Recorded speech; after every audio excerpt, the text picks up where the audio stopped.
మాజీ వ్యవసాయ మంత్రి గారు కూడా చిన్న సూచన ఏదో చేస్తారంట. దేశ అన్ని గౌరవ మంత్రి గారు చెప్పినారు.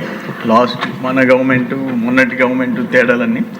ఇప్పుడు నేనేమంటానంటే మాకు Nellore different season. Civil supplies minister గారు కూడా లేరు. మాకు ఫస్ట్ క్రాప్ హార్వెస్టింగ్ ఇప్పుడు జరుగుతుంది. 3 వెరైటీలు బీపీటీ, కేఎంఎన్ అండ్ R&R అవి 2 బాగుపోతున్నాయి. బీపీటీ ఒక పుట్టి ఎంఎస్పి రేట్ 19,700, 16,000 17,000కి అమ్ముకోవాల్సి వస్తుంది. పుట్టికి మినిమం 2-3 అంటే ఒక ఎకరాకి 4 పుట్లు పండితే ఇంచుమించు 10-12,000 పోతుంది. దాంట్లో మొన్న కూడా మినిస్టర్ గారు సివిల్ సప్లైస్ మినిస్టర్ గారు టెలికాన్ఫరెన్స్ తీసుకున్నారు. మాకు ప్రత్యేకమైన సీజను మినిస్టర్ గారు సివిల్ సప్లైస్ మినిస్టర్ గారు మాట్లాడుకొని ఆ బీపీటీలో నష్టం జరగకుండా, ఎందుకంటే దాదాపు 150,000 ఎకరాలు బీపీటీ వెరైటీ వేసినారు.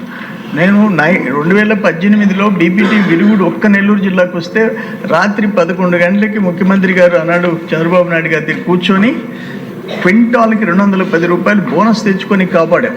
సో ఈ పరిస్థితుల్లో అట్లీస్ట్ ఎంఎస్పి తగ్గకుండా వచ్చేటట్టు ఇటు వ్యవసాయ మంత్రి ఇటు సివిల్ సప్లైస్ మంత్రి గారి చర్యలు తీసుకోవాలని మీ ద్వారా కోరుతున్నాను అధ్యక్ష. ధన్యవాదాలు.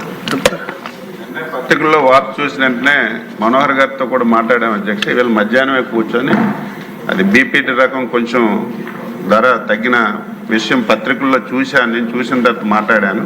తప్పనిసరిగా మీటింగ్ పెట్టుకొని ఏ విధంగా సహకరించాలో తప్పనిసరిగా సహకరిస్తాను. ధన్యవాదాలు.